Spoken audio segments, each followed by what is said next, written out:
Salut, ici Francis de Tutorat A+. Dans les vidéos précédentes, on avait déjà trouvé l'esquisse de la fonction sinus.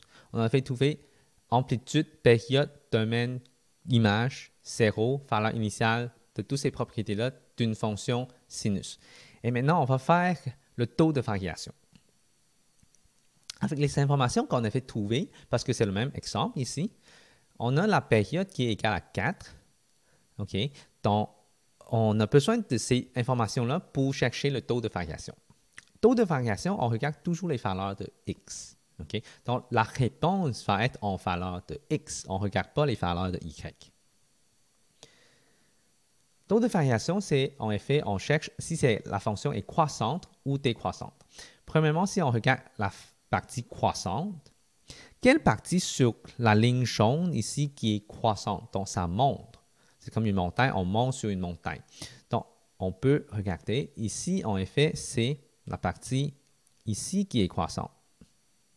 Okay? Et aussi cette partie-là qui est croissante.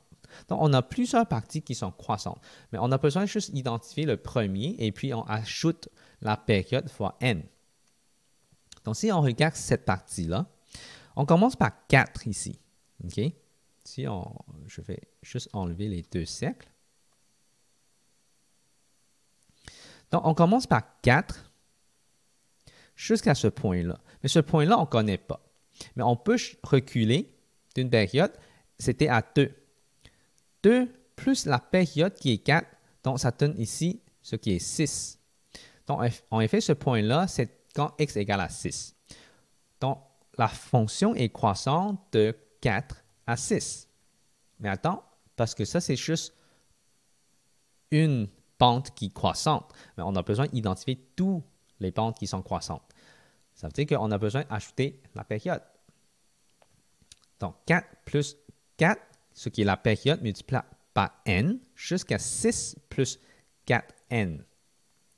Et on a besoin de mettre ça entre les crochets parce que c'est de 4 plus 4n à 6 plus 4n. Et n, c'est élément de 7. Et la partie décroissante maintenant.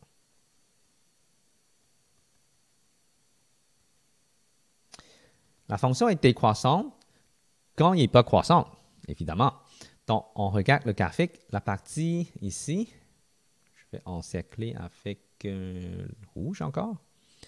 Donc, ici, cette partie-là, cette partie-là, cette partie-là sont toutes décroissantes.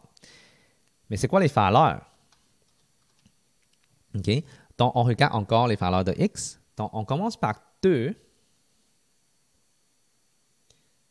On va utiliser. Donc, on commence par 2 jusqu'à 4. OK? Donc, 2 à 4, c'est décroissant. Mais encore, on a besoin d'ajouter la période. Donc, 2 plus 4n jusqu'à 4 plus 4n. On met ça entre les crochets et n éléments de 7. Et c'est comme ça qu'on cherche le taux de variation en utilisant une esquisse. Donc, c'est beaucoup plus facile d'avoir une esquisse que de juste penser sur le cercle trigonométrique, c'est quelle partie qui est croissante et quelle partie qui est décroissante. Donc, avec un graphique, c'est beaucoup plus facile. Okay. Pratiquez-vous avec un esquisse et vous allez avoir le taux de variation beaucoup plus facile qu'avant. Pour plus d'informations sur les autres propriétés, visitez mon site web go4aplus.com ou mon YouTube channel. Merci.